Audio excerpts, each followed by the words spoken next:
So hello everyone, welcome you all in invest with युग। आप सभी का स्वागत है हमारे चैनल इन्वेस्ट विथ युग में। तो चलिए आज का इंडेक्स एनालिसिस स्टार्ट करते हैं। सबसे पहले हम लोग चार्ट्स पे देखेंगे कि क्या क्या इम्पोर्टेंट लेवल्स हो सकते हैं नेक्स्ट वीक के लिए। और सेकेंडली फिर उसके बाद डेटा में हम उसी चीज़ को देखेंगे कि ऑप्शन चेन में कहाँ कहाँ क्या पोजीशंस बन रही है, क्योंकि डेटा हम लोगों के लिए बहुत इंपॉर्टेंट रहता है।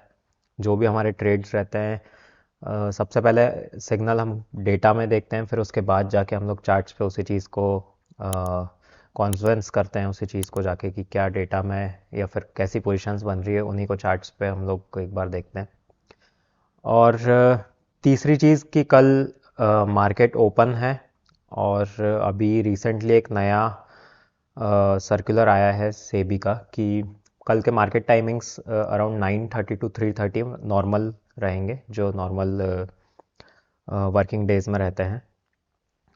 और मंडे को 22 जनवरी को फुल डे हॉलीडे है रहेगा, जो अभी अनाउंस हुआ है। आप रिसेंटली एक बार चेक करेंगे सेबी या एनएससी की वेबसाइट पर जाके, तो आपको ये सर्कुलर वहाँ पे मिलेगा। ठीक है, तो एक ही अपडेट था और बाकी चलिए अपन चार्ट्स पे देखते हैं कल के लिए क्या क्या इंपॉर्टेंट लेवल हो सकते हैं।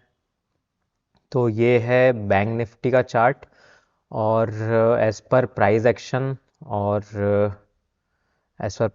और टेक्निकल्स के अकॉर्डिंग एक तो ये गैप एरिया है जो 45,500 से लेकर 44,800 तक का, ये जो कम से कम 700 पॉइंट का गैप अप यहाँ पे हुआ था। ये 4 दिसंबर अपना इलेक्शन के जस्ट बाद वाला दिन था। फ्राइडे को इलेक्शंस, संडे को इलेक्शंस के रिजल्ट आए थे 3 दिसंबर को, और 4 दिसंबर को एक कैंडल बनी थी, तो एक गैप अप बहुत बड़ा हुआ था। तो वही गैप वापस से सपोर्ट एक्ट कर रहा है चार्ट्स के बेसिस पे।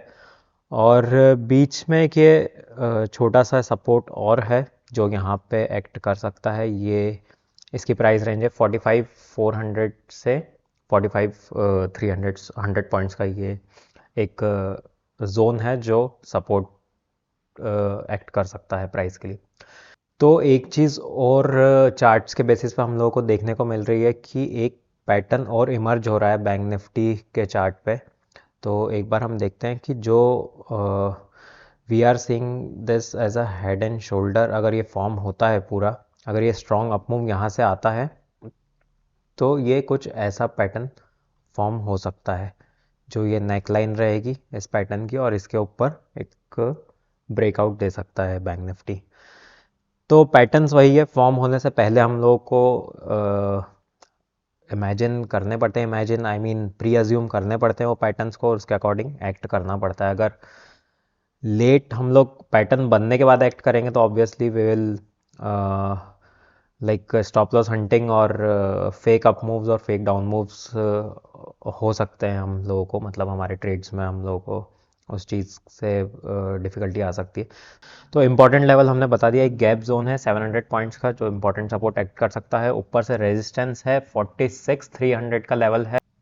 तो डेली चार्ट पे ये यहाँ पे ब्रेकआउट आया था, जो इलेक्शन वाले डे, जो नेक्स्ट डे था इलेक्शन के बाद का, उस कैंडल का ब्रेकआउट आया था। फिर यहाँ पे उस चीज़ को एज अ सपोर्ट एक्ट नहीं हुआ, पर ये हो सकता है कि अगर ये फेक डाउन मूव हो, इसकी बात आगे करेंगे अपन डेटा में क्या हम लोग देख पा रहे हैं। तो अगर ये फेक डाउन मूव हुआ तो इसके ऊपर सस्टेन करता है मार्केट, तो फिर वो अपना हेड एंड शोल्डर वाला पैटर्न ज़रूर फॉलो करेगा मार्केट, मतलब बैंक निफ्टी का प्राइस जो रहेगा वो उसके अकॉर्डिंग हो सकता है। तो ये रहा अपना बैंक निफ्टी का एनालिसिस। अब देखते हैं अपन निफ्टी में जाके क्या क्या इंपॉर्टेंट लेवल्स हैं हमारे। तो निफ्टी में लास्ट टाइम एज वे डिस्कस्ड कि ये वाला गैप जो ऑलमोस्ट 4 टच हो गए थे, उस दिन गैप डाउन खुला मार्केट, इसके नीचे रहा। लेकिन जो ये रिकवरी आई थी उस दिन आपको बताया था वीडियो में, अगर रिकवरी आती है तो बहुत ज़्यादा फास्ट होगी, क्योंकि वो एक तो न्यू फ्रेश बाइंग की वजह से होगी, और एक जो कॉल राइटर्स अपनी पोजीशन बुक करेंगे, दो वजह से। जब अगर मार्केट मतलब प्राइस रिएक्ट करता है, दो पोजीशंस एक साथ बनती हैं या फिर क्लोज होती है, राइटर्स की पोजीशन और बाइंग की पोजीशन एक साथ साइमल्टेनियसली बनती है, तो प्राइस बहुत फास्ट रिएक्ट करता है, उसमें आपको मौका नहीं मिलता एंट्री लेने का। ये आपको पहले से आपको सिग्नल या फिर प्री अज्यूम रखना पड़ेगा कि अगर ऐसा होता है तो how you have to react in the live market.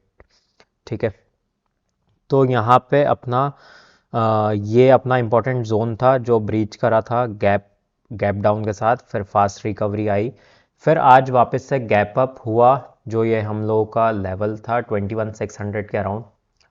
क्योंकि यहाँ पे प्राइस ने ब्रेकआउट दिया था इस लेवल का, जो कि एक इम्पॉर्टेंट लेवल यहाँ से ही स्टार्ट हो गया था बनना। तो प्राइस ने ऑलमोस्ट यहाँ पे रिएक्ट करा है, यहाँ पे गैप डाउन हुआ, अगर इसके ऊपर क्लोजिंग मिली है तो गैप अप हुआ है यहाँ से, और ये एक यहाँ पे विक बनाया है बहुत स्ट्रॉन्ग। तो सेम लेवल वापस से एक्ट कर रहा है एज अ सपोर्ट और रेजिस्टेंस का काम कर रहा है।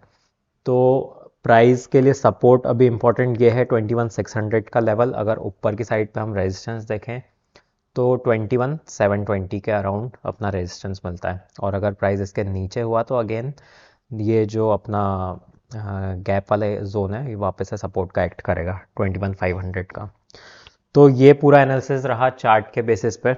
अब देखते हैं डेटा में हम लोग क्या देख पा रहे हैं। यहाँ पे जब मार्केट गैप अप ओपन हुआ था तो डेटा के अकॉर्डिंग वी न्यू दैट एक डिप आना चाहिए मार्केट में, क्योंकि रिटेलर्स के कॉल बाय बहुत ज़्यादा थे, अगर उनको मार्केट से आउट करना है तो बिग प्लेयर्स को एक डिप चाहिए था मार्केट में।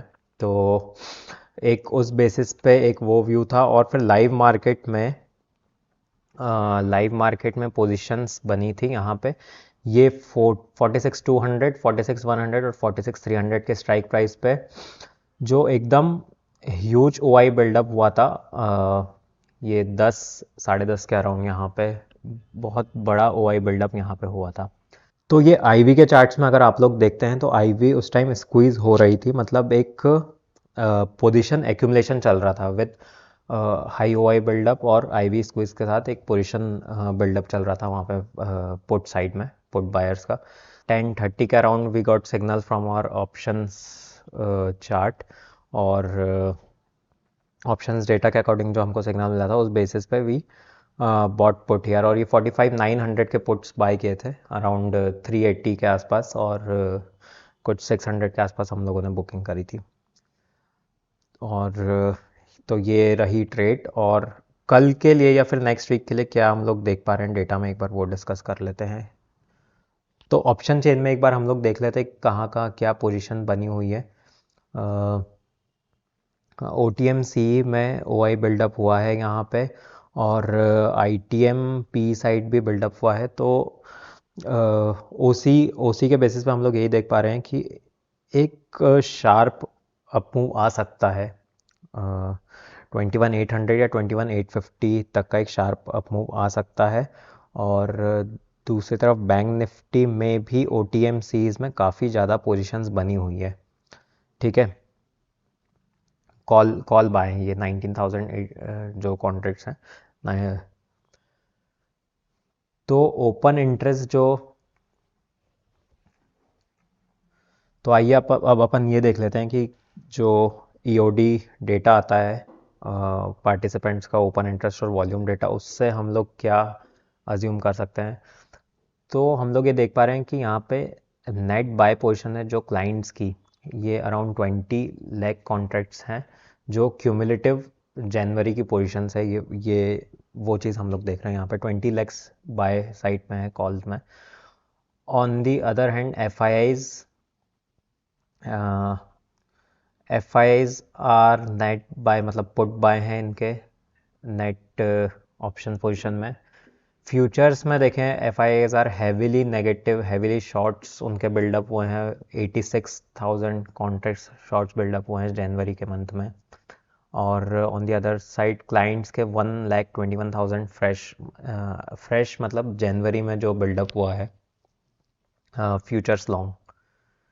ठीक है, और प्रॉप्स का हम लोग एक बार देख लें तो फ्यूचर्स में जो नेट पोजीशन है जनवरी में 12,000 लॉन्ग्स हैं फ्यूचर्स में, और ऑप्शंस में they are negative -5 lakh contracts, मतलब कॉल राइट किए हुए हैं इन लोगों ने। तो अगर एक फाइनल कंक्लूजन निकालते हैं अपन डेटा बेसिस पे, तो एफ और प्रॉप्स एक नेगेटिव साइड पे हैं, बियरिश साइड पे, और अपना क्लाइंट्स जो रिटेलर्स हैं वो एक बुलिश, हैवीली बुलिश कह सकते हैं उन लोगों को। तो एक बस एक यही चीज़ है जो लॉन्ग बार बार जाने से थोड़ा सा हम लोग बैकफुट पे जा रहे हैं उस चीज़ को, ये पोजीशंस देख के। क्योंकि एक शार्प अगर डाउन मूव आता है मार्केट में तो ही जाके लॉन्ग्स इनिशिएट करना एक सही डिसीजन हो सकता है। अगर आप ब्लाइंडली लॉन्ग्स जाएंगे यहाँ पे सपोर्ट देख के तो ट्रैप हो सकता है, माइट बी। तो ठीक है, ये हम लोगों का आज का एनालिसिस हुआ मार्केट का। ऐसा ही इन डेप्थ एनालिसिस हम लोग आगे करेंगे, डेटा और प्राइस एक्शन प्लस अपना जो भी ट्रेड्स हम लोगों ने लिए उस चीज़ को हम लोग आगे भी शेयर करते रहेंगे। तो आप ऐसे ही हम लोगों के साथ बने रहिए। ये जो चैनल है अपने ट्रेडर्स कम्युनिटी में आप लोग शेयर करिए, और जितनी ज़्यादा रीच होगी उतना ज़्यादा अच्छा कंटेंट हम लोग ट्राई करेंगे प्रोवाइड करने का, और आप लोगों का फीडबैक बहुत इंपॉर्टेंट रहता है हम लोगों के लिए। तो thank you guys, this is all from our side. Have a good day, have a good night.